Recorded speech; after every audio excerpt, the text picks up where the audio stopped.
네, 안녕하세요. 배상훈 유아라의 편파TV 유아라입니다. 예, 지금 편파TV를 후원해 주신 분들의 자막이 곧 나갈 거예요. 예, 정말 감사드리고요. 앞으로도 많은 관심 부탁드립니다.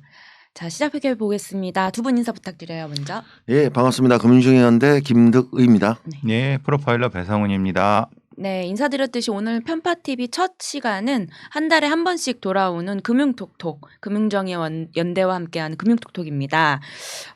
또 얼마 전에 금융정의연대가 창립 7주년이었죠. 축하드립니다. 축하드립니다. 네. 고맙습니다. 네, 알겠습니다. 금융톡톡 이번 달 주제는 론스타입니다.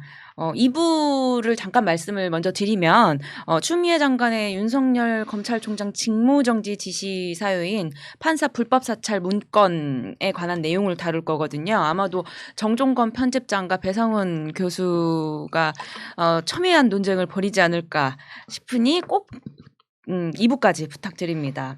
다시 1부 주제로 돌아올게요. 론스타 같은 경우에는 이미 먹튀 사건으로 너무 잘 알려져 있기 때문에 짧게만 설명을 드리자면요. 우리나라 은행법상 은행을 소유할 수 없는 산업자본인 사모펀드 론스타가 외환은행을 헐값에 샀다가 되팔아서 막대한 차익을 얻고 도주한 사건이죠. 이미 편파TV에서도 다룬 적이 있어서 당시 이 먹튀 사건으로 론스타가 챙긴 돈이 4조 6천억인데 이거를 우리 정부 때문에 5조를 더 벌 걸 못 벌었다 해서 소송을 제기해서 지금 8년 동안 소송을 진행 중입니다. 그런데 최근에 새로운 이슈가 하나 더 등장을 했어요. 이것 때문에 지금 시민사회 단체에서나 뭐 법조계에서도 굉장히 뭐 목소리를 내고 있는데 우리 금융정의연대에서도 이 문제를 계속 꾸준히 다뤄오셨잖아요. 또 론스타 전문가라고도 불리시고 이 새로운 이슈에 대해서 좀 한번 설명을 좀 부탁드려요. 이게 이제 ISDS, 그러니까 투자자 국가 분쟁, 이게 이제 우리가 한미 FTA 할 때 기억나실까 모르겠지만 독소 조항, 사법권 침해라고 했던 거였거든요. 그러니까 미국의 한미 FTA 때문에 들어온 건 아니고 오히려 저 룩셈부르크에 있는 조약에 따라서 론스타가 거기에 본사가 두고 소재지를 두고 한국에서 손해를 봤다라고 하고 8년 전 딱 오늘입니다. 이제 시작을 했는데 그 금액들은 47억 달러, 우리나라 돈으로 지금 한 5조 5천억 정도 되는데 뭐 국민 1인당 한 10만 원 이상 되는 돈들이죠. 이게 비공개로 지금까지 진행이 되었고 ISDS라는 그 국가분쟁 소송이 비공개로 진행이 되었다. 비공개로 지금까지 진행되었고 여기에 대해서 뭐 정부는 일체 알려둘 수 없다라고 해서 뭐 여러 번 서면을 주고받은 게 있는데 이게 오늘 초에 KBS에서 이제 보도를 해서 그 내용들이 이제 드러난 게 있는 거고 이번에 이제 드러났던 문서는 론스타 측에 있는 인사가 문서를 작성해서 영문본으로 2장짜리입니다. 그걸 청와대 관계자한테 줬고 2주 동안 들고 있다가 청와대 관계자가 법무부를 통해서 국민신고권익위에다가 접수를 시켜서 이제 공식상 정부가 접수를 한 거였죠. 그 금액은 얼마냐 하면 8억 7천만 달러를 달라고 하는 거죠. 우리나라 돈으로 하면 9,700억 정도인데 이 4억 달러가 매각 지연. 그러니까 매각 지연이라는 거는 뭐냐면 HSBC부터 있고 국민은행도 있는데 론스타가 ISDS에서 주장하는 거는 HSBC 홍콩 상하이은행 때 2008년도 딜이 무산되었을 때 금액을 추산해서 시작을 한 거였거든요. 이제 그런데 이번에 4억 달러는 하나금융이 1차 계약이 있고 2차 계약이 있습니다.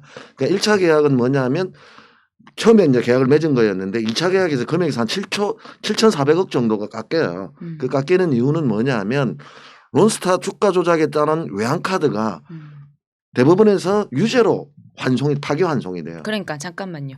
그러니까 지금 새로운 이슈라 하면 지금 이 론스타에서 우리 ISDS 소송을 취하하자 대신 네가 9,700억만 한국 정부에 9,700억만 더 주면 우리가 소송을 취하해 주겠다 이건 거죠. 일단 합의 같은 개념이죠.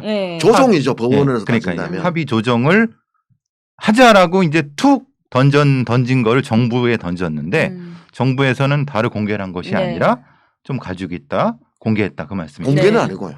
공개는 KBS가 문건을 입수해서 보도를 한 거였고 접수를 한 접수를 한 거죠. 이제 그런 거였고 그러니까 그게 이제 2차에서 금액 깎인 금액에다가 외환은행을 인수해서 내었던 세금 한 1억 5천 그다음에 이게 8년 동안 연호 프로 지연이자 계산을 해서 산출된 금액 3억 2천 달러까지 합쳐서 총 8억 7천만 달러 우리나라 돈으로 9,700억인데 이것만 주면 끝내겠다니까 우리가 법원 가면 판사가 판결문 안 쓰려고 상대방에게 조정 붙이는 경우가 있거든요. 네. 이거 서로끼리 이거 어떻느냐 이렇게 하는데 저는 론스타가 이렇게 스스로 협상을 제안을 하면서 조정을 하자는 건 두 가지 노림수가 있습니다. 어떤 노림수가 있나요? 판정문을 안 써, 결정문을 안 써도 되지 않습니까? 만약 이 협상이 이루어지면 그러면 이게 원죄가 있는 모패아들은 좋아할 거예요.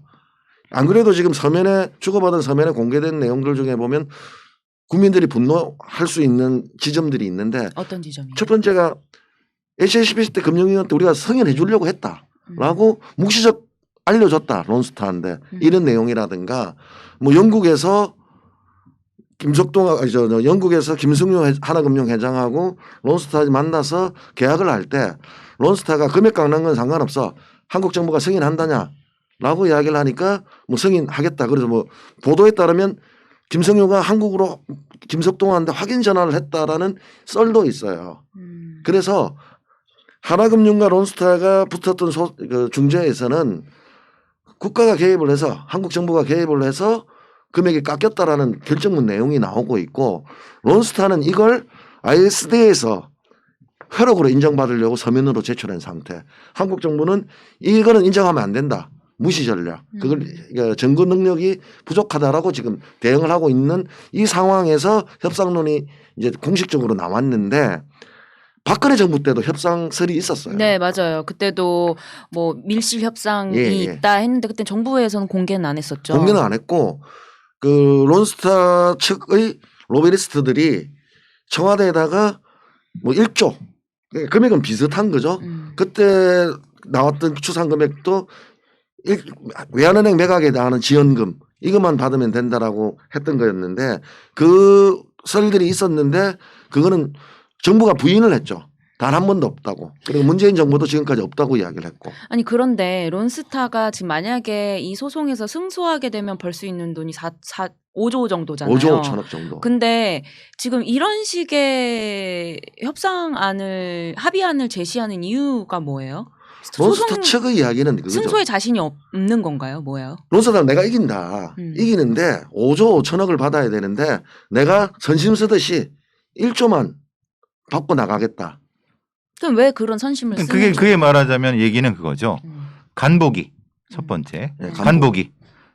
쟤네들 전략이 어떤 건지 모르겠다. 문재인 청와대 전략이 잘 모르겠다. 또 하나 제가 보기에는 관련자 한국의 모피아 관련자들이 있는데 우리 대표님 말씀하신 것처럼 지금 그것이 결정문으로 그러니까 판결문처럼 결정문이 되면은 걔네들이 역사에 길이 남는 역적이 되는 거 그런 부분을 얘네들이 혹시라도 론스타 쪽에 우리 좀 빼줘라고 우리 안 받을게 혹시 그랬을 수 있다. 제가 보기에는 그러니까 그런 뭐 꼭 그런 건 아닌데 꼭 이런 어떤 좀 역학관계가 있지 않았을까. 그러니까 근데 가장 가능성 높은 거는 협상을 떠보기 위한 하나의 어떤 간보기 정도가 제일 가능성이 높다라고 얘기를 하는 것 같더라고요. 그리고 또 하나가 ISD 그 분쟁 조정하는 재판부 같은 데에다가 우리는 이렇게 노력했다라고 보여주기 위한 성의가 있다는 거죠. 근데 그다음에 한국 정부는 성의도 안 보이고 무성의하게 대응하고 있다. 그러니까 쟤네들은 좀 이상하다. 우리는 성실하게 했지 않느냐. 그럼 결국은 누구 손을 들어줄까 이런 얘기죠. 어쩌면 그러니까 승소를 위한 약간 밑밥. 예, 그렇죠. 그런 거는 작업 같은 그런 건 걸 민사 재판에서도 많이 하는 거거든요. 예. 네. 근데 실제로 관련 없지만 이제 론스타 측도 알고 있을 거예요. 왜냐하면 이제 론스타가 주장했던 세금은 우리나라 대법원에서도 증게 많아요. 그러니까 지금 외환은행 관련해서 벌었던 징수했던 세금에 대해서는 재판 결과가 나온 게 아직 남아 있는 것도 있지만 그래서 론스타 측 입장에서는 세금은 마치 선심 쓰듯이 없는 것들로 해주고 그러니까 이게 또 하나가 착시 효과가 생겨요. 네. 5조 5천억 원에서 1조 이렇게 해버리면 어차피 질 수 있는 게 5조 5천억이면 1조 정도는 협상을 해야 되지 않는 한은 한국 측 여론도 만들 수가 있죠. 모피아들을 도와줄 수도 있는 거죠, 예. 말하자면. 그런데 KBS가 공개한 서면을 보면 진짜 과간이에요. 왜요? 론스타하고 한국 정부하고 서로 폭탄을 다 까고 있어요. 그러니까 어떤? 한국 정부는 내가 HSBC 할 때 인정해 주려고 했다. 승인해 주려고 구두적으로 암시했는데 저거가 딜을 깼다. 아니다. 라는 거라든가 산업자본이 이걸 뉘앙스를 비치면서 론스타가 엄청난 로비를 했다. 그동안. 이제 그럼에도 불구하고 불법적 요소도 있었다라고 하면서 한국 정부는 론스타의 치부를 까는 것들이고 론스타는 한국 정부의 치부를 까면서 또 묘하게 산업자본 문제는 안 다루기로 서로가 묵시적으로 합의를 하고 또 빠지고. 그러니까 계속 얘기했던 게 ISDS 소송 분쟁의 가장 핵심 키가 론스타가 산업자본인데 산업자본임에도 불구하고 은행을 인수했다라는 부분이잖아요. 그렇죠. 근데 예외 정황으로. 이 핵심적인 것들이 이 소송에서 제대로 다뤄지지 않고 있다라는 거죠. 서로가 안 다루기로 합의한 거죠. 아. 왜냐하면 이 ISD를 잠시만요. 그러면은 우리나라가 승소할 수 있는 가장 핵심적인 게 론스타가 산업자본이라는 거잖아요. 이걸 안 다루기로 했다면 우리 정부는 지기로 했다라는 건가요? 일부 그렇게 해석이 되는 거죠. 그러니까 저희들이 누군가가 그렇게 작용을 했다는 거예요. 그 원죄가 누구한테 그러니까 있느냐. 전문가들은 그 서면을 보고 나서 한 6명이 보셨는데 네. 권영국 변호사님, 전성현 교수님, 박원석 전 의원 등등 해서 보고 나서 내린 결론은 송교 변호사니까 다 국제 변호사님도 봤는데 다른 세금은 모르겠지만 우리가 이긴 게 있겠지만 외환은행 매각 지원 관련해서는 이 협상설 나오는 이 분야만큼은 질 가능성도 있다. 왜냐하면 그러니까 하나금융과 했던 결정문은 그 누가 해줬냐면 싱가포르 중재재판부 같은 데서 해준 거였거든요. 그 내용은 뭐냐면 정부가 개입해서 가격이 깎였다라고 적혀 있으니까 그 왜 제가 하나금융과 론스타가 분쟁을 하는지 몰랐거든요. 그러니까 론스타는 정말 슬기로운 애들이에요. 영악하고. 왜냐하면 탈출할 때도 뭐라고 하냐면 이게 녹취를 또 다 해요. 하나금융하고 하는 애기는. 우리는 금액 강락은 관심 없고 한국 정부가 무조건 승인하냐 이야기만 계속 반복적으로 해요. 그럼 이 말은 뭐냐면 금액을 깎이면 나중에 ISD 하겠다고 그때부터 생각했다는 거죠. 그러니까 정부만 탈출만 하면 된다는 건데 우리 한국 정부는 금융위원회는 당시 친절하게 그때 이슈가 뭐였냐면 징벌적 매각이냐 단순 매각이냐는 거였죠. 아니 재지은 놈이 징벌을 해야지. 징벌은 뭐냐면 그냥 시장에서 파는 거예요. 그렇게 되면 경영권 프리미엄을 못 가져가요. 근데 단순 매각 명령은 뭐냐면 그냥 매각 자체를 인정하니까 그게 하나금융이 됐든 북한의 김정은이 됐든 누가 사도 승인을 해주겠다. 이런 거죠. 그러니까 북한 김정은은 과한 표현이었고요. 어쨌든 그만큼. 그러니까 산업자본이 아니고 금융을 인수할 수 있는 누군가가 되더라도 다 인수를 승인을 해주겠다는 게 단순 매각 명령이었거든요. 그걸로 해서 경영권 프리미엄이 2조 이상 받아갔어요. 네. 그런데 저는 순진하게 생각했던 게 그때 그런 딜을 했다고 생각한 거였죠. 가격 깎고 그다음에 단순 매각 명령 내리고 그다음에 승인 받고. 그래서 요 3자 이해관계가 딱 맞아떨어지는 거예요. 론스타 입장에서는 아까 제가 그랬지만 슬기로운 탈출이 되는 거고 하나금융으로서는 뭐냐면 외환은행을 인수하는 게 가장 중요했거든요. 그때 은행이 대형화였어요. MB정부에서. 그래야 생존의 문제였기 때문에 외환은행 인수해야 되는 하나금융. 그다음에 금융당국의 모피아들은 뭐냐면 지겨웠어요. 산업자본. 너가 예적 승인하지 않았느냐. 도장값 받았지 않았느냐 이 논쟁들 속에서 자유롭지 못한 원죄가 있으니까 원죄 지우기 이 세 가지 이해관계가 맞아떨어져서 그렇게 한 줄로 알았는데 저는 지금도 다 안 까져서 론스타와 금융당국 모피아들이 안 까져서 그렇지 그 세 가지로 딜을 했다고 봐요. 그런데 그렇게 먹고 나갔던 론스타가 그때부터 준비했던 ISDS를 하면서 8년간 끌다가 지연이자까지 연 5%로 계산해 가지고 지금 협상을 제안하죠. 지금 제가 보기에는 후한무치하지만 우리 국민들 입장에서는 그렇죠. 이 딜하는 사람들 입장에서 보면 론스타는 정말 슬기로운 애들이죠. 빠져나갈 때 빠져나가고 승인받고 그렇게 자기 딜을 봐줬던 한국 모피아들을 상대로 국제소송을 하고 그래서 징벌적 매각 명령을 내려라고 할 때 그때 금융당국자들이 설명이 뭐였냐면 ISD 당한다 이거였어요. 근데 오히려 그 다음에 있었던 법원에서 가처분에서는 금융당국의 주장을 다 배척하고 저희들이 주장했던 게 일부 받아들이지거든요. 일본 골프장을 소유했던 그 기간만큼은 산업자본이다. 네. 팔았을 때까지. 그러니까 우리나라 법원에서도 확인되었던 산업자본 논쟁을 안 하기로 했다는 게 말이 안 되죠. 그러니까요. 저도 그게 제일 왜냐하면은 그 얘기 산업자본이라는 얘기를 하게 되면 론스타가 제안하는 1조조차도 만약에 승소해서 그렇게 되면 1조조차도 내지 않아도 되는 상황인 건데 지금 그 핵심적인 문제를 건들지 않기로 했다는 거는 정부가 이해가 안 이걸 되죠. 직위로 작정한 것인가 이런 의문이 계속 들어서 그 과정에 네. 그런 정책 결정을 하는 과정에 누가 관여를 했고 그 소위 말하는 모피아에 누가 책임이 있고 이런 부분들이 솔직히 뭐 다 까진 것도 아니고 그냥 다 뭐 알게 모르게 그냥 입 닫고 다 싹 씻고 그냥 국민 세금으로 처바르고 마는 거 결국은 뒤통수 맞는 거 이 상황인 거죠. 이게 저쪽에서는 논스타 애들은 마치 적선하듯이 1조면 해줄게 이런 식의 이걸 누가 만들어냈는가에 대한 책임도 못 묻고 네. 그럼 정부의 정부의 결정은 어떻게 했냐? 지금은 어떻게 할 거냐? 아니 속 시원하게 얘기를 해라. 아니면 못할 것 같으면은 다음 정부로 넘기든가. 이도 아니고 저도 아니고 이건 좀 그래서 좀 애매한 거죠. 이제 그런데- 다음 정부로 넘어갈 수는 없어요. 아니 근데 뭐 이게 다음 정부로 넘어갈 수는 없다 하지만 어느 정부가 와도 약간 해결이 어렵다라고 보여지는 게 이 론스타 문제는 보수며 민주 정부 모두에게 걸쳐져 있는 문제잖아요. 그렇죠. 예. 그리고 보수 정부에 있던 사람이고 민주 정부에 있던 사람도 뭐 그 문제에 다 연루되어 있는 것으로 저희가 알고 있고 그렇기 때문에 현 대한민국 사회 이 양당이 번갈아가면서 집권하는 사회 안에서는 이 론스타 문제가 과연 해결될 수 있을까라는 좀 회의적인 생각도 들긴 들어요.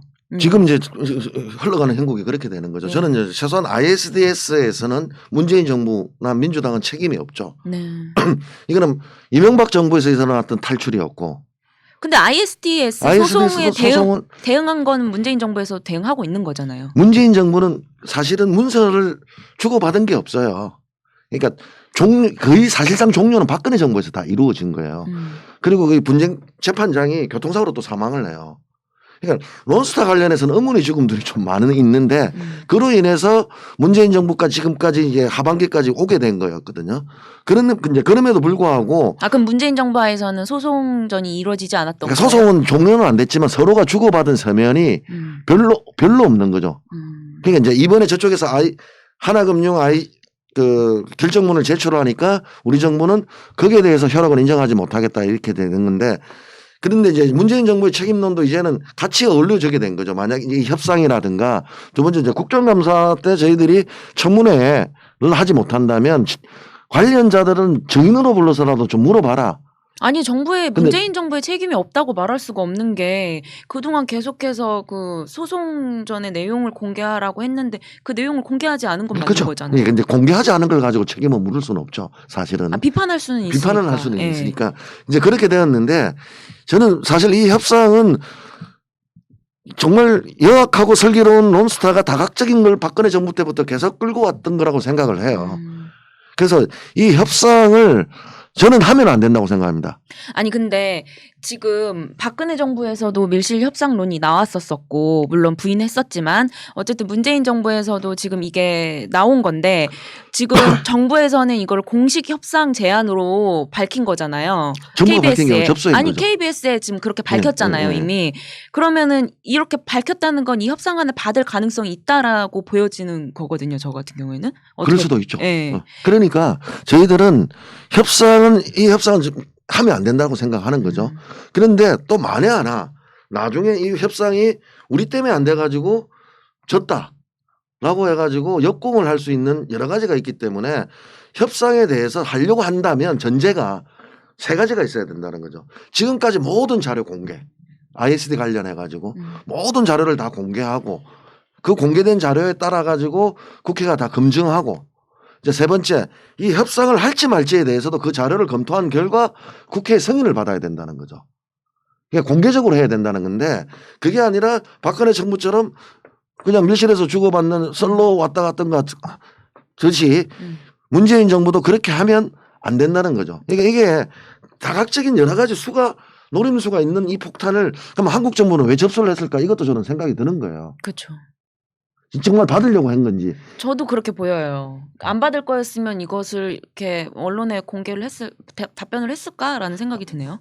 저는 안 받을 수도 있다고 봐요. 그러니까 안 받을 수 있다는 책에 한 50%가 있고 받을 수 있다고 50%가 있는데 안 받을 수 있다는 경우에 있어서 나오는 추측은 뭐냐면 나중에 ISDS에서 1조가 졌을 때 딱 이 정도가 졌을 때 그게 어차피 론스타가 협상 금액으로 재놨던 충격 완화 효과 그러니까 5조가 질 거라고 했는데 론스타가 1조 달라고 했고 어차피 진 것도 1조였기 때문에 그러니까 책임론은 어디로 가버리고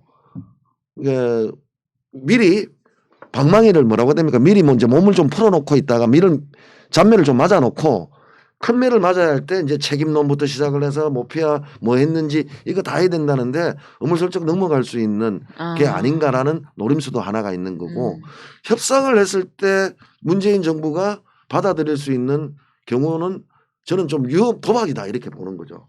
왜냐하면 이제 문재인 정부 책임이 되는 거잖아요. 그렇죠. 그리고 내년 재보궐선거 그리고 대선 때 그렇게 된다면 어떻게 되면 노무현 정부에서 외환은행 인수하게 해주고 문재인 정부에서 먹튀한 것도 모자라서 국민 세금 1조 가까이 줬다. 이런 결론이 되기 때문에 그러니까 충분히 비판받을 수 있는 상당히 부분이죠. 비판받을 수밖에 없고 악재가 될 수밖에 없기 때문에 저는 악수라고 생각을 하는데 그래서 저는 공개를 안 하면서 이건 그냥 제 예측이에요. 공개를 안 하면서 사전 여론조속 1조에 대한 그러니까 효과 시인 뭐 이걸 미리 좀 예방주사 놓는 게 아닌가라는 의심을 하고 있죠. 근데 저는 예방구사건 뭐건 도대체 그걸 담당하고 있는 관료들이라든가 네. 외교부든 아니면 거기에 뭐 금융위원회든 쟤네들은 뭐 하는 애들이에요? 그러니까 그거를 모피아들요? 예. 그들은 안 영원하죠 하겠다. 권력이.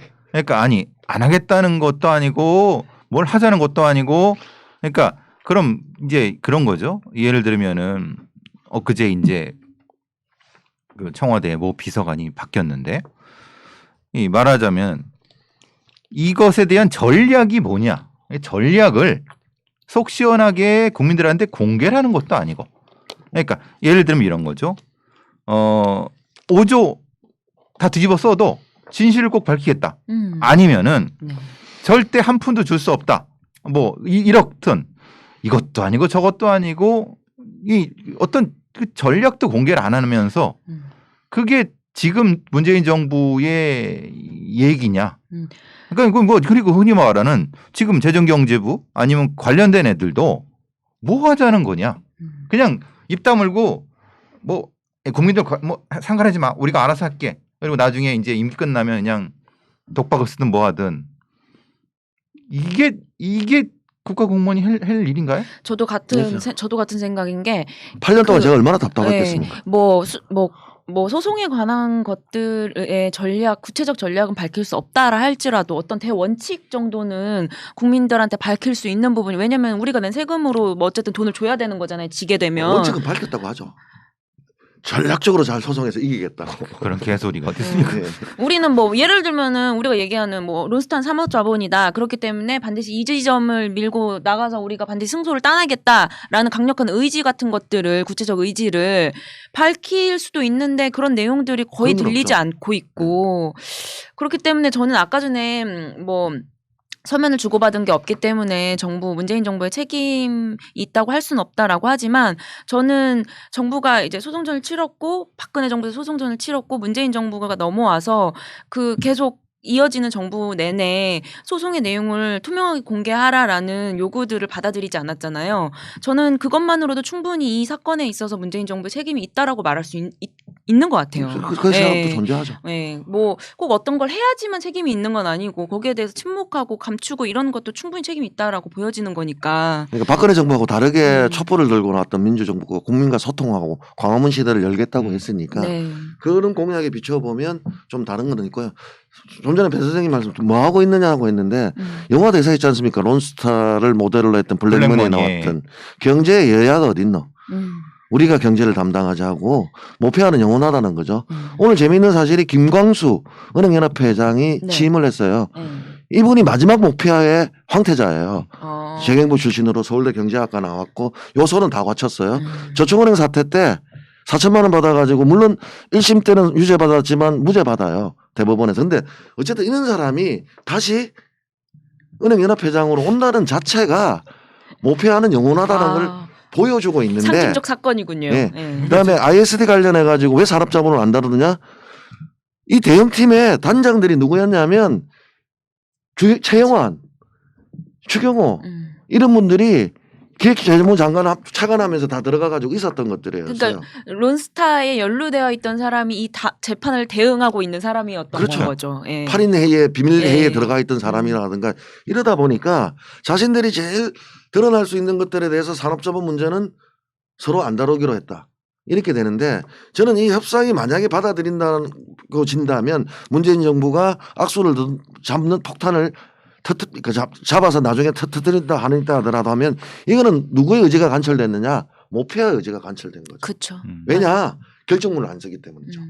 그러니까 지금 5조 5천억을 날리는 어떤 패배 이 혈세를 날리는 한이 있더라도 우리 죄는 까발리지 않겠다라는 모피아의 강한 의지가 드러난 지금 소송. 제가 보기엔 그렇다는 거죠. 1조를 네. 주더라도 5조 5천억이 아니고 1조니까 5조 5천억에서 9조 7천억만 주면 아니 그게 아니라 재판에서 산업자본인 것들을 어떤 그 론스타의 치명타가 되는 부분에 대해서 얘기하지 않으면 5조 5천억을 줘야 되는 거잖아요. 패배하면. 패배하는 근데 5조 5천억까지는 저희들도 안 보고 있죠. 그러니까 세금 부분은 우리 대법원에서 인정했던 우리가 승소했던 아니 판결이 최악의 경우는 5조 5천억을 그렇죠. 줄 수 있는 거잖아요. 최악은. 근데 그 최악의 경우를 감수하고라도 네. 그 결정적인 키를 까지 않는다는 거는 그래서 제가 박근혜 정부 때도 이 밀학설을 들었고 지금 이제 협상설이 나오는데 이것도 ISD를 시작하면서 그렸던 그림이 아닌가 싶어요. 그러니까 이렇게 시작을 하지만 자기들이 깎았던 대금은 론스타는 이렇게 받아가지만 딱 외환은행 매각 금액 차익만큼 받아가지만 론스타 입장에서는 조정 형식으로 결정문 안 쓰게끔 또 론스타가 의리로 배려하는 거 아닌가. 그러니까 왜 의리로 지금 처음 나온 게 왜냐하면 론스타가 KBS에 했던 문들 보면 그거예요. 정부를 상대로 자기들도 장사하는 사람인데 국가를 상대로 계속 이렇게 끌고 간다는 건 부담스럽다라고 하면서 공개적인 협상을 또 제안을 해요. 그게 내용을 보면 우리가 말로만 들었던 이야기들을 론스타의 관련자가 인터뷰로 증언을 하는 거죠. 여러 차례 협상을 제안했다. 네, 맞아요. 네. 라고 하는 것들인데 이제 여기에 와서 오는 것들은 그러니까 첫 단추를 잘못 끼웠다. 그러니까 론스타의 대응 자체에 배척해야 될 사람들이 들어가서 소송을 대응했다. 아니 근데 그 소송 대응하는 사람들 못 바꿔요 중간에? 아니 그게 어떻게 했느냐면 TF를 구성할 때 차관을 누가 들어와야 된다고 한 거예요. 금융위 부위원장하고 그 TF 대응단을 그렇게 꾸린 거예요. 개판이야. 그러니까 우리는 돌아가도 저는 그렇게 생각해요. 어떻게 돌아가도 다 차관이 바뀌어도 그 관련자들이 나오냐. 그래서 론스타의 사태에 대한 모피아들 입장에서 보면 집단이 걸려 있는 거죠.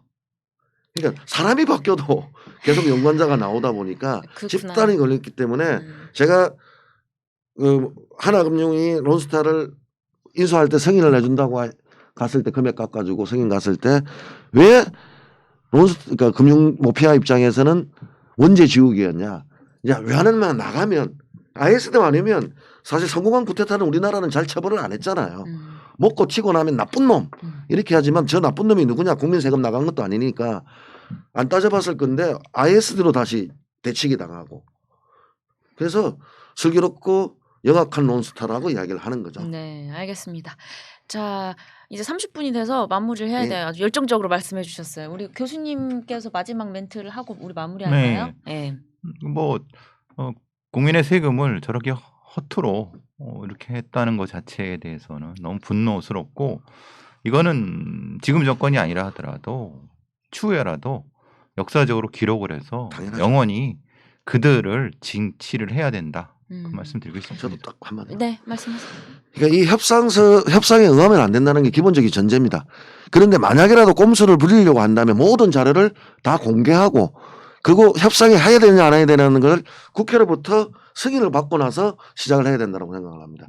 최소한 국회는 국민이 뽑은 대표기관이기 때문에 안 된다면 다 밀실에서 모피아 살려주기 위한 굴욕이다.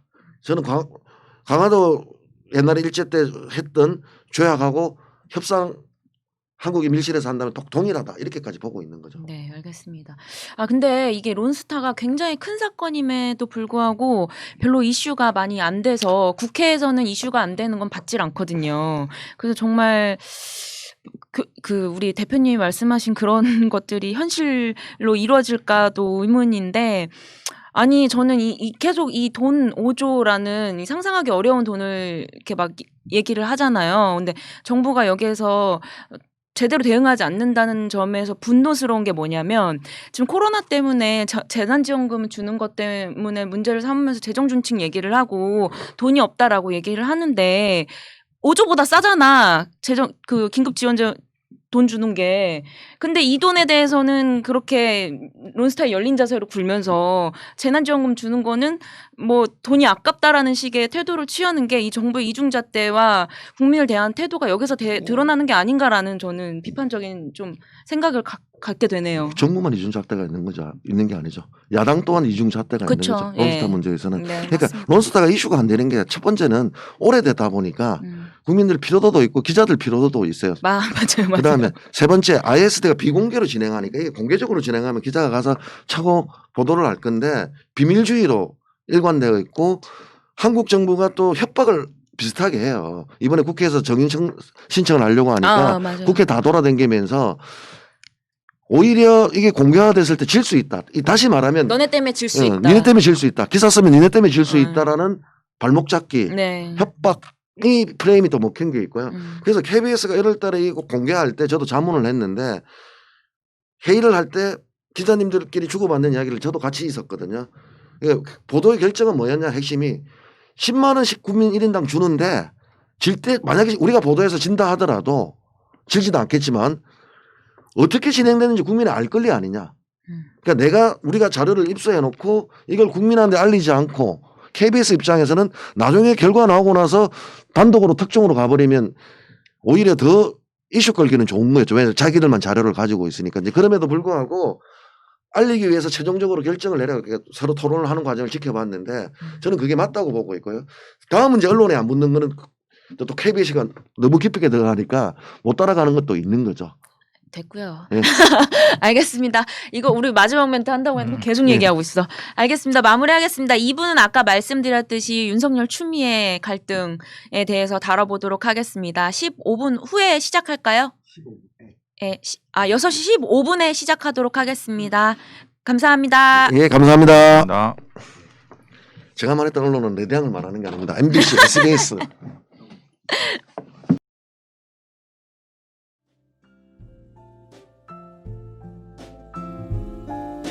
만명 구독 부탁드려요. 만명으로 가는 길에 꼭 함께해 주시기 바랍니다.